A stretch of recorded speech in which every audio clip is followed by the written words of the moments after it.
That was a I don't know what that song is, but yeah. that's what that was. Dun, dun, dun, dun, It's a bit like dun, dun, ballroom dancing. I think I actually found out about Robert Duvall, who's been dead a couple of weeks now. So we've all moved on. I did a Wikipedia search, and it turns out that he is like a fucking great tango dancer. Truly. Yeah. Well, Wikipedia. Well, what does that come to? But they've never lied about anything. Yeah, just desperate for money. That Wikipedia. Robert Duvall's tango dancer. That's £5. And he's a Brazilian jiu-jitsu dancer as well. He's a dancer in every discipline. But just avoiding getting hit. Yeah. But jiu-jitsu, isn't that like grappling? It's hugging, yeah. Hugging with finesse. Yeah. I don't. Yeah, but I suppose he was dating a beautiful Argentinian woman. You want to pick up something. To what, like cool? What do you mean? To what? Why? Cool? Why does the Argentinian connection make? Because he was married to a beautiful Argentinian woman. Yeah. So like tango is Argentinian. Oh, sorry, the tango. I thought you were still talking about jiu-jitsu. But that's Brazilian. Like, yeah. Why would he? Is he jiu-jitsuing his wife? No, but like if he learned Brazilian jiu-jitsu because he's like, they had a fight. Yeah. And he was like, well, I don't want to, I don't care about Argentina. I'm going to learn the Brazilian art form. You never learn Argentinian jiu-jitsu. I don't know if that's a thing. Definitely not a thing. Probably not. I don't know how I feel about. I think Argentina is like a lot cooler place than Brazil. It seems. You think? Maybe not cooler. Maybe like. I would be fairly ignorant on both of those. Yeah, countries. I just remembered. Yeah. Just in that moment when I said, "Oh God, Argentina's great." Pretty much all the Nazis that escaped Germany went to Argentina. No, you said what you said. Yeah. We know why you said it. Yeah, I remember. I've definitely told you this before. Maybe I said it on this podcast, but there was a guy. He a good few years ago. I was chatting to him. His name's Otto, mm-hmm. and I was like, "Oh, where are you from?" Just idle conversation, with pitchfork. Yeah. Where are you from? Where are you from, outsider? And he's like, "Oh, you're never going to guess." And I was like, "Oh." Then straight away I went, "Austria," and he went, "No," and then I went, "Argentina," and he went, "Yeah." Well, how did you know? You named after your granddad? Yeah. I was like, "Oh fuck, your granddad." Oh no. Oh. What did your granddad do? Out of curiosity, he was a baker. End of conversation. Yeah, that is us done. Yeah, he was a humble Argentinian, a white Argentinian baker. That is it. He started at the age of 45. Next question. No more questions. Okay, Otto. All right. Right. Well, I do remember. I feel like, I don't know why, but I feel like there is a history of some Irish or Scottish people going to Argentina, because I remember seing like some weird Irish names. Yeah. Che Guevara's Irish. Well, everybody's Irish. It's like that. There's a museum. I think it was the Wax Museum in Ireland. They had like a museum of inventions. Yeah, and like they were like, "Oh, this is created by an Irish person." By Irish, we mean, of course, their great grandmother. Was in Ireland for a moment. Yeah. No, we've talked about this before. We cast the net far and wide, and much to Agat's amusement. Yes, we went to the Epic Museum. She was just laughing, slow clapping around the place. Yeah. Oh la la! Oh, you think? Because I think Charles de Gaulle was in there. That's right. Yeah, I think that's a stretch. Because I think Beyonce was in there. I think someone else was in there. Oh, and also it said, proudly proclaimed like our greatest footballing triumph was the quarterfinals of a World Cup. Yeah. She was rolling on the floor at that. Oh my god, which was quite a sight. Yeah. Oh, I thought it was a bit much now. Yeah. Like, get up! You're embarrassing us. But like, look, Charles de Gaulle. I think like grandparents. I think like it is my rule of thumb is like if you could play for the national team. Then I will, and you can count as you are Irish. Then it's noteworthy. Yeah, but also, huge amount of our economy is based upon telling Americans that they're Irish. Yeah, true. The tourism economy. Yeah, they can actually afford to go on holiday in Ireland. Yeah, exactly. Yeah. So we want it both ways, but and it's like we also, we give out about colonialism, but then we're like claiming a lot ourselves. A cultural colonialism. Yeah. Of sorts. Of sorts. You've not commented on my eye. I mean, I noticed it's not as bad. Yeah. I'm gonna miss it. As 2 weeks ago. A whole 2 weeks ago. It's really lingering there. Yeah, it is. Yeah. But like, Joe's eye is blood red, by the way. His left eye. Yeah, it's got like blood in said eye, but like, it's not affected me in any way. It just made me look. It like makes you look more intimidating. Yeah, when you're throwing people out of pubs and they look at you and go, "Oh, yeah. Man. It looks like.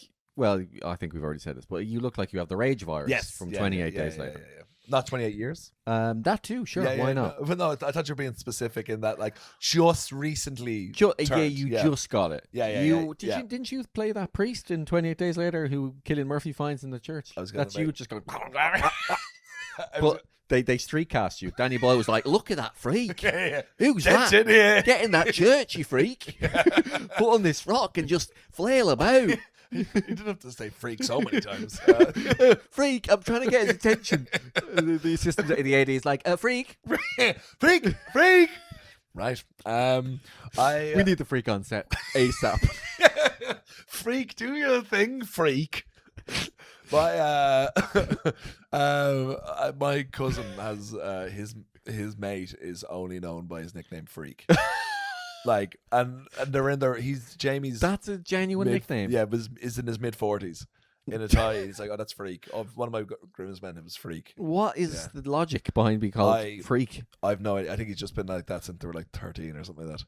They probably don't even remember anymore. Yeah, they're too awkward to say. Yeah. Yeah. You do see names like that sticking. I'd a friend of my older brother's. Yeah. His nickname was Marvo. But his name wasn't Marvin. Yeah. He was nicknamed that because he was so skinny, which made them think of Starvin' Marvin from South Park. Oh, I love Starvin' Marvin. This goes way back. That's way back. And I presume to this day, he's still Marvo. Yeah.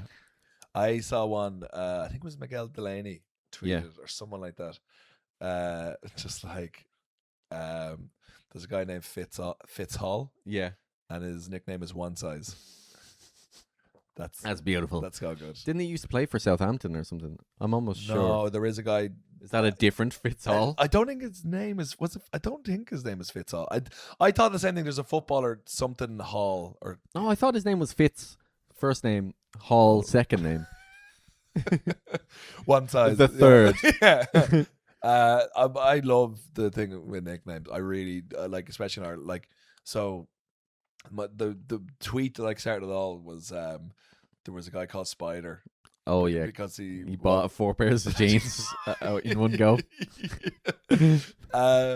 And there was a girl, she tweeted as well. She was like, "Oh, when I never tried to be artistic." She was like, I went back to Waterford one day and I wore a red beret. That was her defiant moment. And someone shouted out the window, "Hey, Super Mario!" And my dad was a prison officer for 30 years. Okay. And him and his best mate John, the two of us were chatting one time at whatever, just chatting about because when they joined, it was everyone was on parade. Yeah. And but everyone was like Murphy or like O'Neill or Dooley. Like there was no interesting names there. Yeah. And everyone was like named after their father, so it's like Liam, Paddy, all that sort of stuff. So every single person had a nickname. Yeah. Everyone. Yeah. And it came he said the first sometimes you got nicknames before you even arrived, but the first 2 weeks in the job, everyone was on edge because whatever you had, you were stuck with for life. You seem to be using a lot of sugar in your tea there. Yeah. Yeah, all right, sweet tooth. That's it. Yeah. Next 5 decades of his sweet tooth. Yeah, it isn't sugar lips over there. Honeysuckle. But it was a guy who joined. His dad was a farmer. Yeah. So he was sawing off because he was called Shotgun. And then his brother joined. He was called Sawing Off. Nice. It's another guy who worked in a quarry. So they call him Rocks. When his younger brother joined, they called him Pebbles. Yeah. And they said there was a guy who joined the job early 80s, and they all after about 2 or 3 weeks in, he was in this horrible car accident and was out for nearly 2 years. And when he came back, his entire face was reconstructed. Yeah, but he just had little lines here and here, and just like connecting all the plates together. So they called him Jigsaw. It's absolutely ruthless. Yeah. But creative at the same time. And they said they had nicknames for the prisoners as well. There was one guy who, whatever, like obviously a long, long time ago, came in and he was put in for murder because he drove down a pedestrian road and like killed like 6 people. Yeah. And I think he was from Nigeria, so he had like a really, really long name. So they're like, they can't pronounce that. So they just call him Bowling. Oh my God, that is dark. That's so dark. That's the 80s in Ireland. That's before mental health. Yeah. In fairness, it didn't exist. Yeah, it didn't. So it didn't exist. But I used to go to, in secondary school, one of the lads was nicknamed Rat Legs. Simply because I think probably in Irish one day everybody translated their second names into Irish if it wasn't already, and I think he was O'Reilly, but in Irish it's like Rat-leg. And then ever since he was Rat Legs, which is the most unflattering nickname. Oh, Rat Legs. Yeah. And although I think rat is worse. Yeah. Like, or being called legs. I wouldn't like that either. Just the legs of a rat, though, specifically. You know, the visual imagery that goes with that. It's like not even a rat tail, like the legs of a rat. But I think Rat Legs is... Oh, it's so off. I'm just thinking either one would be bad. Like being called, if you just call it, oh, hey, rat. Yeah. That's bad. Yeah. Hey, legs. That would make... Also, Rat Legs sounds like a 1930s mobster or something. Hey, Rat Legs. Get him, Rat Legs. He's not even like the head. He's just he's clearly a wimpy henchman. Yeah. You know? Hey, boss. Yeah, sure, boss. I'd still follow you if you were a worm. That's a new classic. But speaking of my red eye, my freak eye, a guy came into the pub when this was like in its glory, all right? Yeah. And it's one of those, it was actually it's a really fucking mad weekend. But he comes up to me and I'd helped him a little bit because he was like chatting with 2 girls, and I just helped him out a bit. And he came and he was like, cheers, bro, you're so... And he was this fucking, like, sort of vibe, you know, moving, just always moving, constantly in motion, right? Yeah. He goes to me, he's like, yeah, bro, I'm heading off now. Thanks so much. And goes, oh, your eye, I just saw your eye. Do you know what's great for curing that? You should put like a little drop of tea in your eye, just like a little drop of tea, like not when it's cold, like do it when it's cold, not when it's warm. And like, okay, yeah, thank you for that. Yeah. Like you just, all right, tea's ready, I guess. Pour it straight in. Yeah. Well, now it's more red. Yeah, it's cured my eye, but left me with a lot more severe issues. And then he goes, and if that doesn't work, if you don't do that because it hurts a little bit, you can get booby milk and put it in. There's always some line around. No, and I'm just like, and I literally was like, pardon me? Do you mean breast milk? And it's like, yeah, booby milk, just square it in and just like. Just ask someone in the street. Yeah. Sorry, do you have any? Could you help me out here? And she's just like, eye. Say no more. Yeah, kneel down there. Straight in. Oh, dreadful. You know what you should do for when you have stuff in your eye? Put more stuff in there. Really pack it in. Just keep loading up sand, tea, tit milk. It's all good. I just think booby milk as well. Booby milk. Like he really wanted to help me. Yeah. But he didn't want to swear. He didn't want to. He didn't want to say. Smutty. He didn't want to say breast. He didn't want to say. It's a town. You didn't want to say it either. It's a town in France. Yeah. Get over it. It's where all boobs are made. Yeah, that's where they invented boobs. As well, we were coming to the end of a night, okay, and I was at the point where people were just too actually everyone was fine, but the people obviously were too drunk as well. And there was a guy clearly just had too much to drink.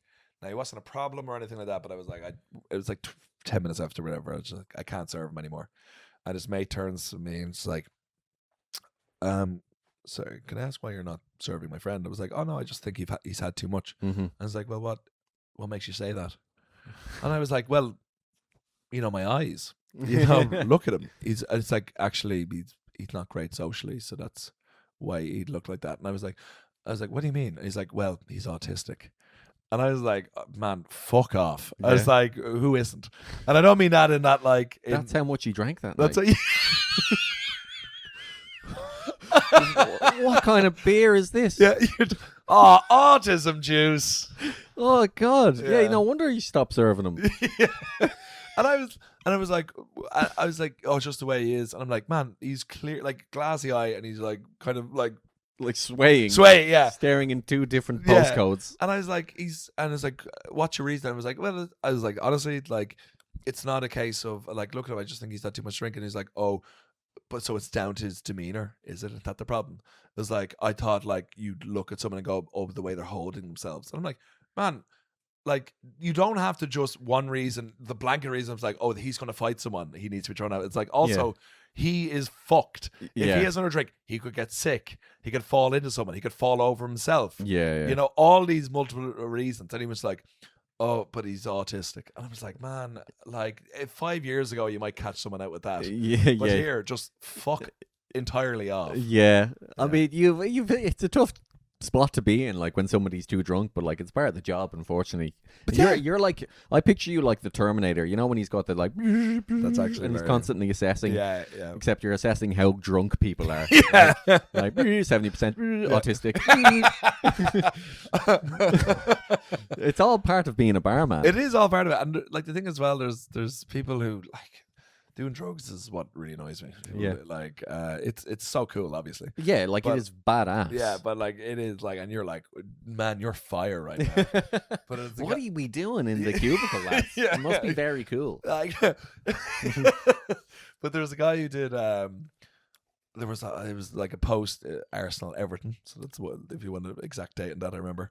Okay, yeah. But obviously I'm in North London, so it's all Arsenal, and like I hate groups of lads. Yeah, like whether it's the darts, whether it's football, whether it's fucking synchronized swimming, a group of men together. I would like to see that.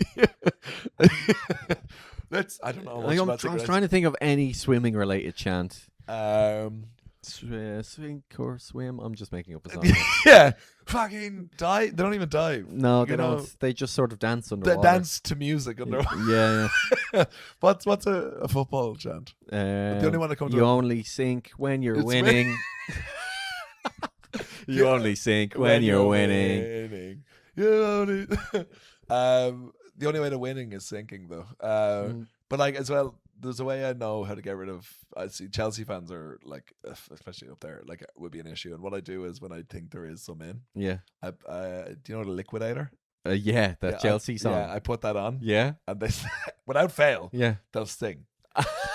without fucking fail. That's inspired. And I'm just like out. It's because as well, like some of them, you'll see like lads who. One or two of them will start singing, and their mates will be like, no. And then you're like, oh, they're fine, because they're being controlled. Oh, right, yeah. But then otherwise, you'll be like, numbers, or whatever they say, and I'm like, out. Oh, really? Fuck off. Do you get much trouble when you tell somebody to get out like that? Yeah, not really. No. Like, it is with do people understand, especially with the eye? You get, like, the thing is, it's just don't back down. It's like, no, it's at the end of the day, like, you have all the power. Like, it's like you're not getting served. Yeah. Like, out. It's not that kind of pub, fellas. Yeah, you're not allowed to have a good time. This is a boring pub for losers. Yeah, we don't like fun here. Yeah. You point to a sign that has fun with a big X through it. But a guy, but these football lads were in, all Arsenal fans, and it was so funny because the way as well, when you get like a big group of lads and you kind of think there might be trouble, is you just get chatting to whoever you think the leader or like the main guy is, or one of someone of influence, because they will like keep them in check. Yeah, because they're like, no, he's sound or whatever. But there was the guy I got chatting to. It was like a big group, maybe 15 lads, and one of them I had my eye on because I was like, he's fucking definitely doing coke. Definitely doing coke. And the smoking area is like, it's not that big, but like there's like a space over to the right, like it's quite open. And I look over and it's like 3 lads standing together. I'm like, come on, lads, no, separate, out. You're not over here, because like I can see you all hunched over. Yeah, and they're like, maybe they're doing scratch cards. I could have used you on there. Yeah. You should have said, best of luck, fellas. And he was like, yeah, you know, where and turns away, and I'm standing beside him, and he just does a line of, like, does it off his, and I'm just like, out. That's so crazy. Out, get out. And I said it to your man, to one of the guys, because there was 1 or 2 of them I'm chatting to. I was like, one of your mates did coke outside, and he was like, I never said he was one of my friends. And I was like, well, you did. You came in with him. I've been chatting to him all night. Yeah. And he was like, well, that'll happen. And I was just like, oh. And then he was weirdly aggressive to me, and I was like, fuck's sake. And I could hear one of the lads, the main guy, saying, "No, Joe's grand. Leave Joe alone." And I'm like, "Oh fuck!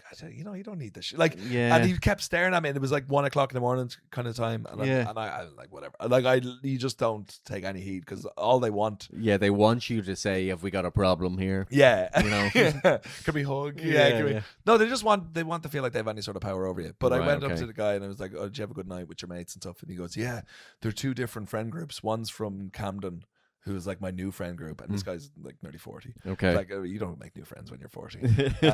And the other group is from I think up around Finchley or something like that. Yeah. And I was like, "Oh, are they getting on?" He's like, "Oh, they didn't for ages." And I'm like, What do you mean? It was a really rocky start to the evening. Like, yeah, but like, how do you like introduce, like, you're like, "Oh, I am a common ground here. Yeah. You're my 2 friends." And at the beginning, they're like, "We don't like them." And we don't click whatsoever. Let's stick with it though. Yeah, and they were like, I think like might have been a couple of scraps like previously in the evening. And you're like, "Lads, what is go this?" your separate ways. Yeah, just like It's the power of drugs. It's an inspiring tale of friendship overcoming everything. Who would have thought that drugs would have a negative effect? Yeah. Like, this is what's news to me. Well, that's quite the roller coaster. Yeah. You've had a busy few weeks in the pub there. Did you hear what this week is? You're gonna pretend you don't know. He's gonna pretend he doesn't know, guys. I don't know what is this week. You're gonna pretend? I'm gonna pretend. All right, okay. He's winking at me here. The YouTube viewers will know he is lying. Yeah. They're pointing. Boo. Yeah. Boo. Thumbs down. Of course, it's London Fashion Week. Oh, I didn't know. My favorite week of the year. Yeah, at least I think it is. Someone told me last night that I think it's this week or maybe it's coming up. Were they dressed in like Balenciaga? They have. Joe, how don't you know it's Fashion Week next week? It's going to be very cool. They had funky makeup on, I'll tell you that. Yeah. And then they explained it, and I just sort of glazed over as they were telling me. And that's all you heard. But yeah, and I remember working across the road. Yeah. From a London Fashion Week where there was an event going on in the pub a couple of years ago in Holborn. Mm-hmm. There's like a big one of those places where everyone has loads of money and they chant and go like, "We run the world." And like a stonemasons? Do you mean like a secret society? Yeah. With a massive headquarters. Yeah. In central London. Yes. Oh yeah, I know. Like across the road from Philomena's. Yeah, I didn't want to say the pub because that's where I work. Oops. We're gonna be sued. Yeah. Fuck those guys. Anyway, but I was working on there, and I remember in the afternoon this table came. These guys came in. And they're like, "Oh, I found the Faroe Islands." It was like, "I'm very wealthy. He literally was saying this. I own ships. But give us whatever. Myself and my friends, we'll sit there and take a tip. Take as much of a tip as you like. Take whatever you like." Yes, sir. Yeah, sure thing. £5 million. No, stop. Yeah, you said anything I wanted. Yes, I did. Yeah. That was foolish of me. £50. I've never met anyone from the Faroe Islands before, but he kept on. Really, really nice, and like it was him and like I think like his wife and then 2 other couples. And every time they come up, he'd buy around and he goes, "So tip whatever you like, whatever. It's fine. Take a tip." Okay. Tip. Don't leave that. Don't leave that up to me. Yeah.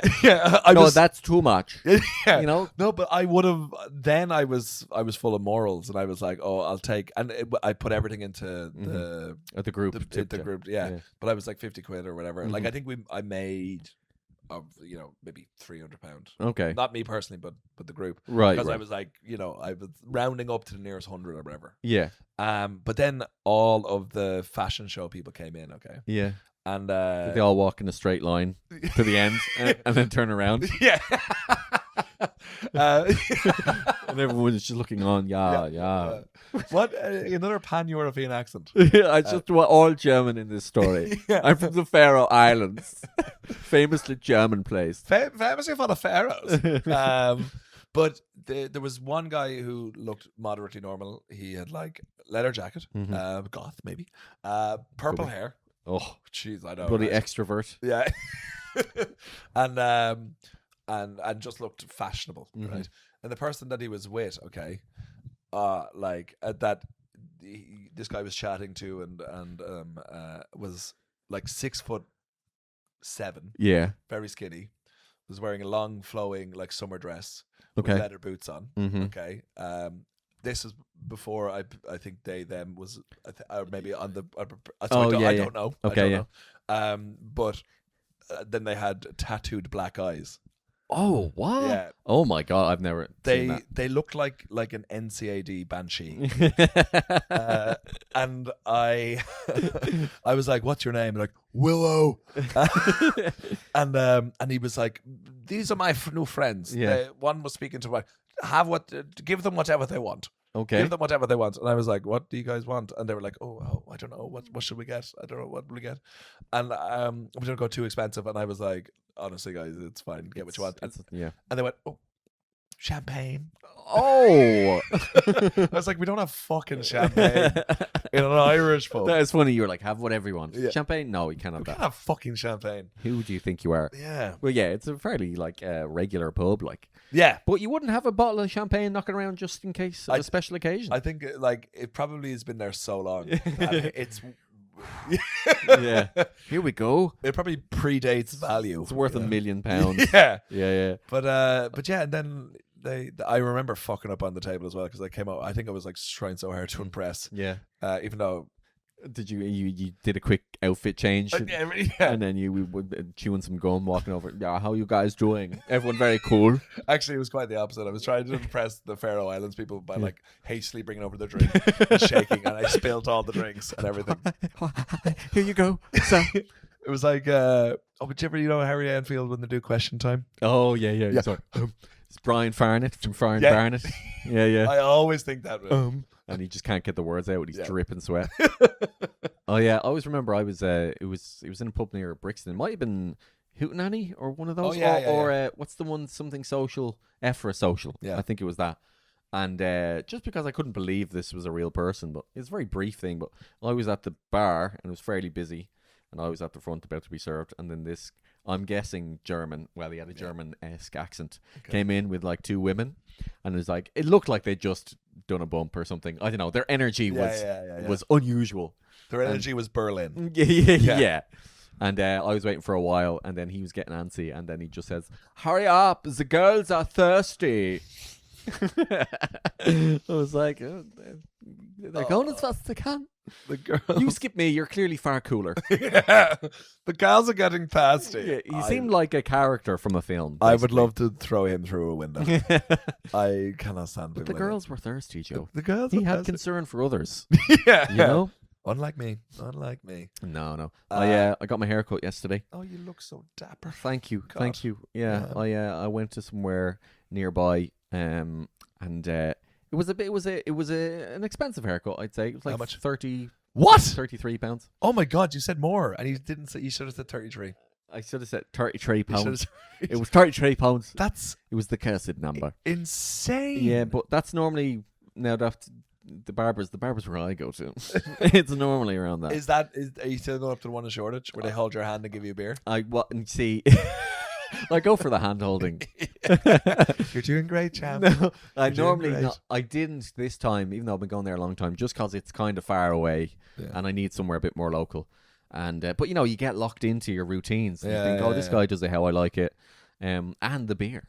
Although, to be honest, I was getting the beer to just make it not feel so expensive because the beer was like included in it. Oh, is it? Okay, even though it was like Monday morning. I'm like, tankard me. Like, I want your biggest, most expensive beer. Did they give you a tanker? Yeah, they would, yeah. What? Okay, that's worth it then. Yeah, and it was like Budvar, which I quite like. Oh, yeah, that's nice. And it is good, and they always did a great job, but it's just far away. So I went to Newan. This is the first new barber I've tried in years, and I booked in online, and they make you sign up just to book in, which I hate. It's like, here, have my data, just so you can cut my hair. Yeah, and every 2 months. And what do they do with the hair after? What do they do? They eat it. I think they eat it. I asked him, and he became all shady. He was like, "Oh, nothing." Then one of the lads came out of the back room, and he had hair all around his mouth. Yeah, they had the scissors on your hair, and then they brought it down to your throat and say, "Are you sure you want to know these answers?" and then I said, "Bon appetit," and then he just started tucking in. I thought something there. Okay? Because I was going to say, like he puts it to your throat and you go, well, this is a hairy situation. And then I was thinking, do you ever hear the story? Yeah. I can't remember who tells it. I think it's about David Byrne anyway. Yeah. Oh, yeah, I know the story. It's because it was Brian Eno was saying. Brian Eno, yeah. Because David Byrne's actually quite an eccentric man in real life. David Byrne. That's what I said. You said Burns. No, I didn't. You put an S. We'll see. You replay this bit in the podcast. And we can all laugh at me if I didn't. Cool. But David Byrne. Yeah. David Burns. Ooh, Smithers.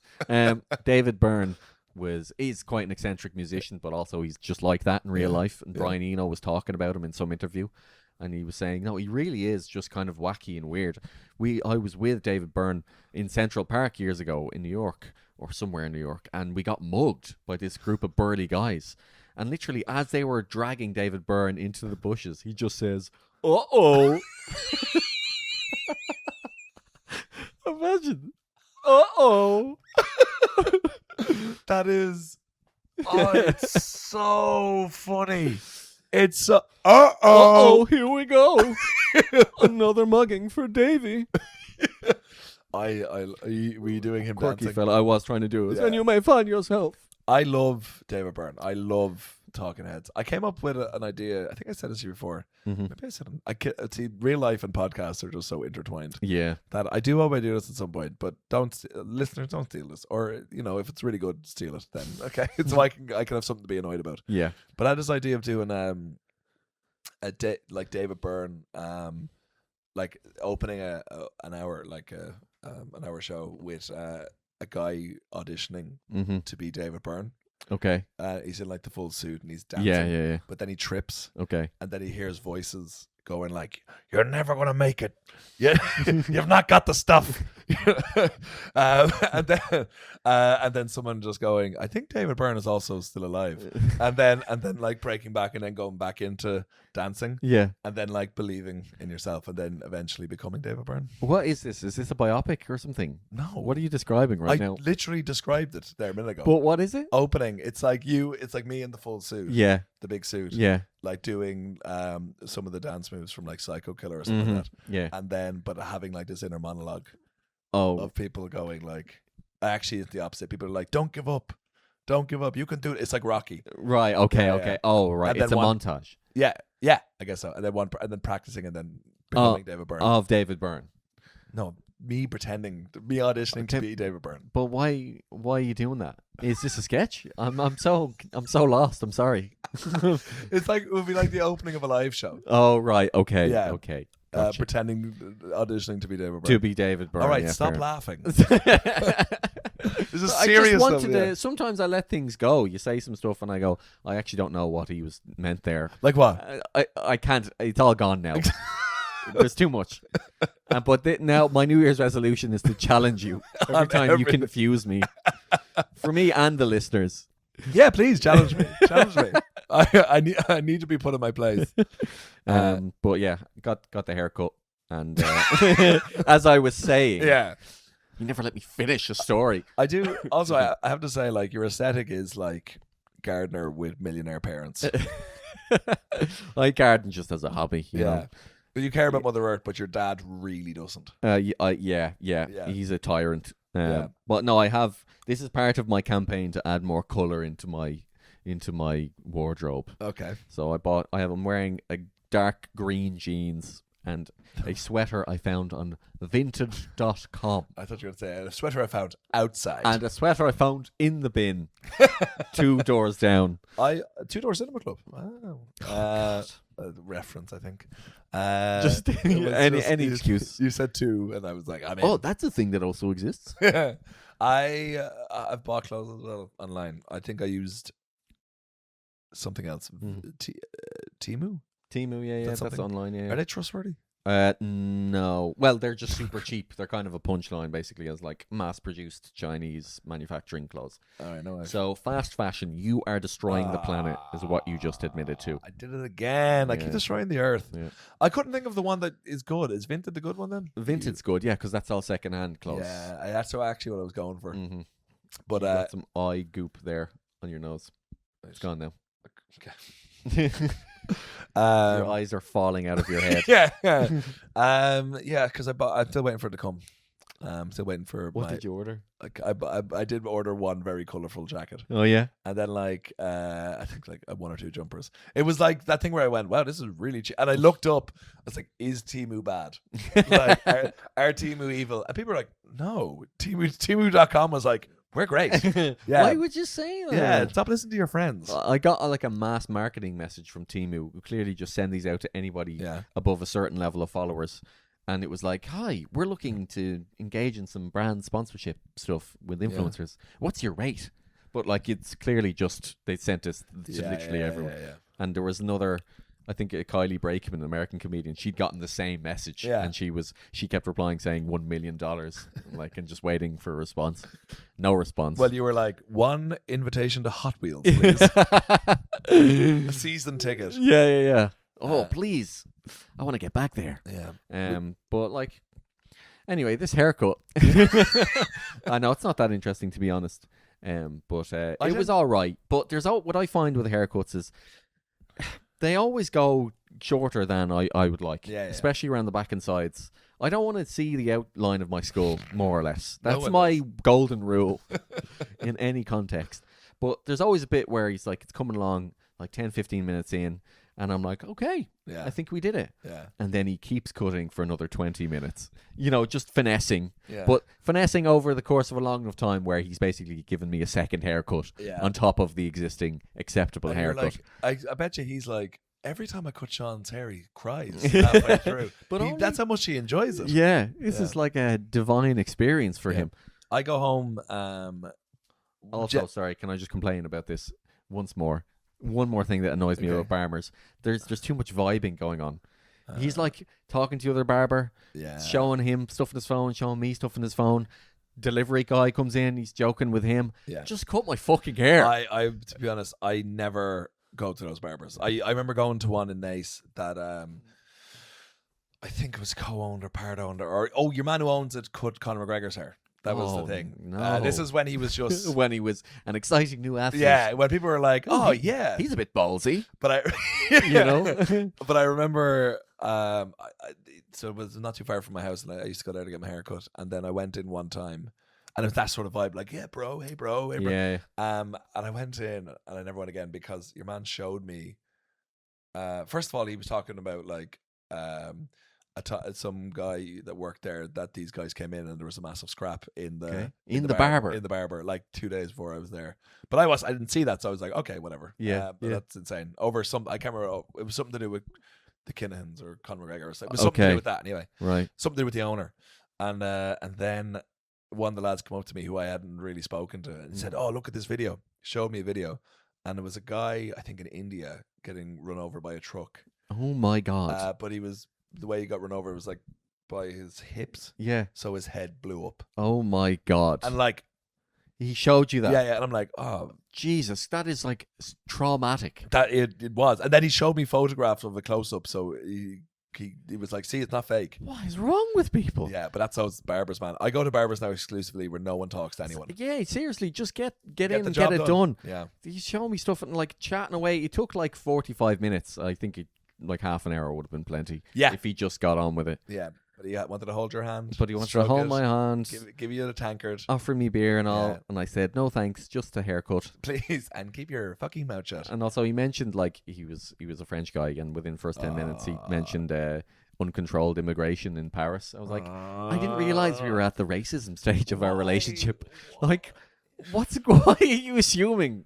Why do we are vibing here? Why is there that type of guy? Clearly, stick to football, man. You know what I mean? Got a question? Yeah. From Irish Own. Hello. I never know what to say. Well, I know it's good. I panicked. I think the clear silence afterwards might have been a bit of a downfall there. Irish Own, who's a frequent listener. The way you said that sounded like you were saying he's a freak. He's a frequent listener. He's my cousin's best mate. Freak. Remember the reference? It's like, hi there, How to Steal a Penguin. Long time listener. but still none the wiser on how best to steal a penguin. All right, man. All right. Well, bad. We'll get to it. Yeah. Jesus Christ. Like, give us at least... Give us a decade. Give us a second. Mm-hmm. All right. We've only been here 31 episodes. Question for you as both performers. Ooh. Would you rather perform your own work that you've written or be cast in something huge where the money and the profile is bigger, but you've way less creative control? Ooh, that's a good question. That is a good question. That is a good question. An actual, that not like, whose piss would you rather drink? Or, like... Whose piss would you rather drink? Oh, yours any day, bud. Any day. Good. Ride or die. I am insecure about my piss, so I'm happy about that. To be fair, no, the questions aren't all that crude. They're just sometimes... well, one of them was, what was the last week about eating someone? Oh, no, sorry. We took it there. We were talking about you eating Paul Dano. That was it. We were asked very simply if we had to eat one thing. Yeah. Eat one thing every all day. I was going to say all day. Listen to one song and talk to one person. But you combined your talking to one person with the thing you'd eat. Yeah, which is eating Paul Dano. And you'd say Paul Dano. And then we were wondering if Paul Dano would come back every day. And if he was omnipotent or something. And he'd be like, you better not eat me again. Yeah, this is YouTube, by the way, guys. This is what you're missing out on. Yeah, this gold. Inane chat. But back to the great question. Yeah. I think... You know what? I think I would rather write and do my own thing. I know it's easy to say that. Yeah. But I think in the long run, that's partly why I never stopped making videos on social media. Because it's easy, once you start getting up and running, like, it's easy to get distracted with work stuff. Not that I'd be doing massive stuff. Yeah. But you'd be doing work for other people. But that's not necessarily promoting you as a person. It's not necessarily your idea or your output. What everything comes from is the stuff you make yourself. Yeah. Like every comedy opportunity I've gotten comes off the back of what I made on social media. And like I would love to do like a sitcom now. Yeah. To write it and be in it. Even if it was like on any case, like I want to make my own. At this stage I'm genuinely thinking, could I do like just as a test, like a YouTube series myself, even on smartphones, just to do it. To have it made, because I just, part of me thinks, well, it's very, very difficult to even get a script commission now. But secondly, even if you do, there's no guarantee it'll be the way you imagined it. It goes through so many layers and so many people. Yeah. And when it comes out with the final end, and you might sacrifice money and like exposure, but if you do it yourself, it'll be done right. Yeah. So I'd probably go with DIY. But I think. Like we're in two completely different worlds in this, because really, like, who am I? So for me, like, if you put on something, if you just say if it's a play or if it's a film or it's a series, there will be people invested who will want to at least give it a go. There is there is a wide berth of people who will be like, oh yeah, whatever platform it's on, who would at least check it out. So like for me, it's like I've written I'm actually I haven't written anything in ages now because I'm just so dead with it. Like it's because you put so much in, like money, time, everything, and it is a case of like I've never. With theater stuff, with whatever, I've not found that team where I'm like, I feel confident in doing it, and I feel like I've gone through so much, and like it's my own barriers as well, where if I put something on, and it's my own full creative control, I would be like, I have no confidence in myself whether it's not shit. Really? I really don't. Like I'm just like, it's been that long, and it's like. I've lost since I've been producing for so long.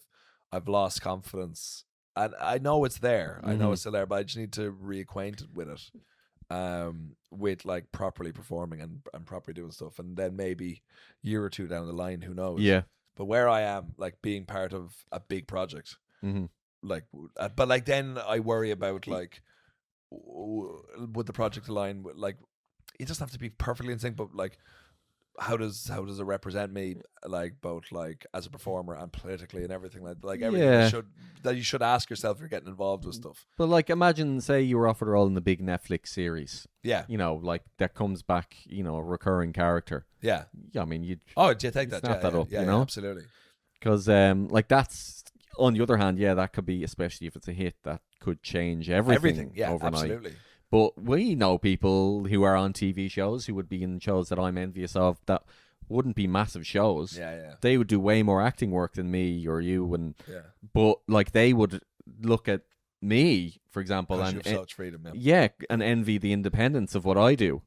You know, and I want more of that, if anything. That's partially why we started the podcast as well. That's just another wing arm of that. No, but I think for you, I think that it makes perfect sense. But I think you will eventually get into a position where you can go into a big project and have a lot more creative freedom because you'll have that track record, especially if it's a comedy. Yeah. Even if it's not something you've written. Yeah. But you'll come in with a certain like experience, I guess. And prestige and everything. Like there's a reason you'd be brought in, and it'd be a case of you're not going through the audition project, your process.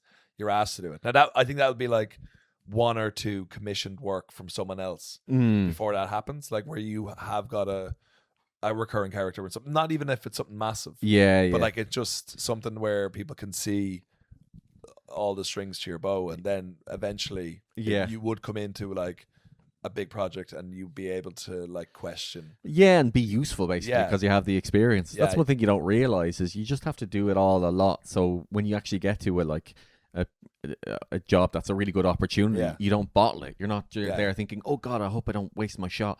You can actually be useful. Because you'll walk in and you'll say to Oliver Callan, like, I don't understand the David Byrne. Like, he's still alive. Like, see, this is what I'm talking about. I didn't feel afraid to challenge you. I'm ready to take you on, Callan. You'll throw him out and guess that you kicked. It's Burke's kicks now. God. Yeah, so I think that would be it. We got time for one more and then we'll go on to YouTube. The tubes. Tubs. Hold on. There was something else that you were saying something there, and I was thinking about something that happened to me as usual instead. I cannot remember it. It was related to this. No, it doesn't matter. I got a question here. It's from Zoe. When did the rise of nonchalance come about, and why is it still around? Nonchalance? Yeah. What do you mean? I don't know. I don't fully know. I don't know if that's more like the vibe. Like I do. How do you even describe nonchalance? An attitude? No, I do kind of get. I do get what she means. It's that thing of like, oh, whatever. It's. I know you know what nonchalant means, but I think in terms of like the wider world of not caring. Yeah. Not like just being like just like a periphery player in life. Yeah, I mean it's a good question. But like it's been around ages. I'd say it goes in cycles. Like 90s kind of like Nirvana era bands like that. Actually Blind Boy talked about this and it's quite interesting in one of his podcasts, but like that kind of attitude of like apathy and like whatever and cynicism sort of. Yeah. I feel like that's just coming back around a bit. Also, I'd say if we're talking genuinely like about like nonchalance, I'd say it's more like apathy as in just not caring. Yeah. Like right now, like AI, global warming, fascism, World War III, I couldn't understand people just saying, listen, I'm checking out. It's too much. It's just so much. There's too much. Yeah. But also like it's always been there. If you look at when Ireland, when Easter Rising, like when the proclamation was read out, there was people like shouting at them going, would you stop? Yeah. Do you know what I mean? It's fine. Like it's grand. Like people are just happy just being okay. Like just getting by. Like yeah. And like what's worth bloodshed and all this sort of stuff. And like I understand all just being like, but I think people have too much to lose as well. There's like we're living in the most. I know obviously there's so much bad things happening, but like with the world, there was more peace in the world, than ever in history. But also there's too much knowledge. Really, that's the problem. We just all know too much, so we're all spinning these plates in our head at the same time. When we can't just kind of live in ignorance and just earn our money, So I do think and also like you see it even in like work culture now, like. So I was talking to a friend. They were talking about like, their assessment is coming up, and they've been there a long time. And they were saying like, in the assessment they have to outline their goals for like 5 years and what they want to achieve. But like, there's not even room to say, "Oh, I'm grand where I am. This is fine." Yeah. The assumption is you have to be super ambitious and you're always going forward. And what I've come to realize recently is like ambition is the killer a lot of time, like for stress. Yeah. Even me right now, I have this tour coming up, and I'm excited, but I'm nervous. Yeah. But also, I absolutely do not need to do this tour. Like, I'm in a great place where I'm sufficiently employed. And like which is great, and I'm not going to sell out the whole thing, but like I don't need to either. Yeah. But that's all I'm thinking about lately is the tour, But you want to do it. I want to do it. Yeah. But like I'm like, it's a bit of ambition. I want to go to that next stage. I want to explore live stuff more. Yeah. But it's necessary to do that. Yeah. There is no just Yeah, and no, that'll do. It'll be like this forever, I guess. Yeah. Especially when you're like, I feel like self-employed and this, I just constantly thinking, all right, this is great now, but like the live stuff would be good because then I could do gigs, that would be totally independent of any other employment. Yeah. Very funny podcaster. Yeah, it's a real knee slapper this week. Yeah. I think we got up to a point and then we were just like, World War III. Yeah. No. We haven't done. I just realized on YouTube we haven't done a joke in ages. Yeah, that's right. I thought we'd moved on. I think we have. Yeah. But we have you got a joke we can do for Spotify to see the kids out? The ones that aren't staring into the middle distance, wondering what life is about. who were just twiddling their thumbs. Existential crisis. You can do one that you've done before. Because they don't watch YouTube. I can't. Oh, what jokes did I tell before? Oh, do the. Oh God. The Gavin one. That's my favorite one. What was it again? Oh, it was like it's a bit edgy now. Is it the one you're thinking about? Edgy. It's not no, sorry. Sharp. It was why do people in Cavan have triple glazed windows? No, not that one. But so the kids can't hear the ice cream van. do the farmer that his wife passed away. No, you told that one. Not on Spotify. No, but you told it. I don't know it. It was the obituary. No, you told it. No, you told it. No, you told it. Are you sure it wasn't me? I'm sure. No, I think you told it, and then I told everyone afterwards. I'm pretty sure you told it. Do you know it? Can you remember it? It's something about. No, I think I do. Anyway, it was a farmer, if I remember correctly. If I remember correctly, his wife is dead, but she and he wanted to put a funeral notice in, and he just wanted to say Mary Murray dead, and they were like, "Oh no, it's £6 per word," and she's like, "Oh, okay, that's why I'm just doing that." It's like, but you need to have at least 6 words. It's like, oh fuck's sake! So he said, "Mary Murray dead, hay for sale." Oh, that's good. Oh, mercy! All right, well. All right. Well, goodbye for the last time to any Cavan listeners. They weren't paying for Spotify Premium. We'll see you next week, guys. Black in the Blue Bin. Black in the Blue Bin. Okay, let's quick little YouTube section. I want to keep this under an hour because you're all so busy. Okay. What are you pointing? Oh, I'm pointing at the camera. It was so. But it wasn't a real point. It was it was a. All right, we'll get one more in from Sive. She asked a question last week.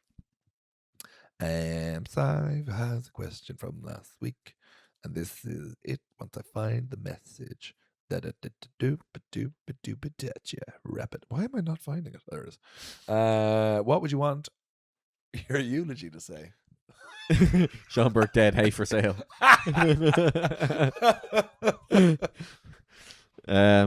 I mean, that's deep. Oh, that is. I mean, an honest answer would be too sincere for this podcast, I think. Yeah. And it would make you deeply uncomfortable. Yeah. No, let me just quickly ask ChatGPT there. What would my eulogy be? I don't know. So I'd like a few jokes in there. Yeah, I'd say. Maybe some card tricks. And or just finish with a song. This thing, Yeah, keep them entertained. Can you do that? No, I don't think so. Why can't I mean, it's not that hard, isn't it? We're trying to do the thumb. No, they can see. They can see, yeah. But is it like this? I feel like I'm doing it wrong. I think you're doing it right. I tried to do my niece and nephew, and I remember being mind blown by this when I was a kid. Yeah, I don't know. Look, this is wrong. Look at the way I'm doing it. Well, yeah, because we can see. I think you need to hide that part. Now you could be. Wow, I can't believe you're doing it. Yeah. Apparently. What about you? I just want someone to come up and just be like, he betrayed all of us with death. Boo. Shame. Well, just point at your coffin. Shame. Oh, I love the way you are outliving me. Oh, yeah, I'm there. Yeah. And I'm looking great. You're in an android body. Just a brain in a jar. Would you be updated to the web? Or would you do something? Would you put your consciousness into something? Would you do anything sci-fi? Oh, yeah. I want to be digitized and uploaded as a YouTube podcast. Just constantly going, hello, I am Sean Burke on YouTube. Is that your old man voice or digital this voice? is my digital voice. What's the deal with being ones and zeros? I don't know. Something like that. To be ones and zeros. Even though it's so boring. Give me another number. 2. Whoa. It's not allowed. Crazy. It's not allowed. They don't allow it. Do you want to be shot into space? Why not? I'd love a Viking one. Oh, okay. All right. Let me just whip that together because I'm feeling great, as I said. I was like, Joe, do you know how the Viking one works? Yeah, they push your boat out. I don't have a boat. And then they set it on fire. When you're on the boat. Yeah. I should have. Oh bollocks! We forgot, Joe. We forgot. You're just propped up in the shed still. Oh, it's fine. We'll set them on fire when we get home. That'd be a good way. And then that'd be cool. Yeah, that'd be all over. But like, no pressure on the guy shooting the arrow. Did you seen that in Game of Thrones? Yeah. Oh yeah, that happens. Yeah, he misses, Edmure. Yeah, and then the blackfish gets it in one. And doesn't even look. Just looks at the wind. He looks at the wind. He's got wind vision. That'd be so useless. If you could just see wind. Yeah, it's like, I can feel it hitting my face. I don't need to see it hitting my face. Oh, what if it turns out if you like had wind vision, it was just some guy going like that? Oh, so that's what angels do. I'd be so just ruffling up your hair. I'd be so like, I'd be so creeped out. It was just some guy going. You're looking out the window. It's windy out there. It's just loads of lads going around, just messing the place up. Oh, they're everywhere. Oh God, that'd be awful. Somebody actually did make that as an ad for like wind power. Yeah. It's this really giant French guy who's walking around just annoying people. Yeah. So the first 30 seconds of this ad, you're like, what is going on here? Yeah. He's knocking people's hats off, knocking pots off. And then turns out he is the representation of the wind. The French. The French. Annoying. Constantly changing. Yeah. All right, guys. Thank you. I think that was a fun YouTube section, actually. I think we did. Clip? You did well to stick around this time. Yeah, if you're there. Yeah. Thanks, Agat. Thanks, Agat. Thanks, Agat. This is how we spend our Tuesday mornings. Cool. And the cat's gone. And the cat's, she's because gone. that was a week ago when I saw her. Yeah, why would she still be here? Wink, wink. Wank, wank. All right. Bye, YouTube. Bye-bye. Leave a comment or something. I just know you're there.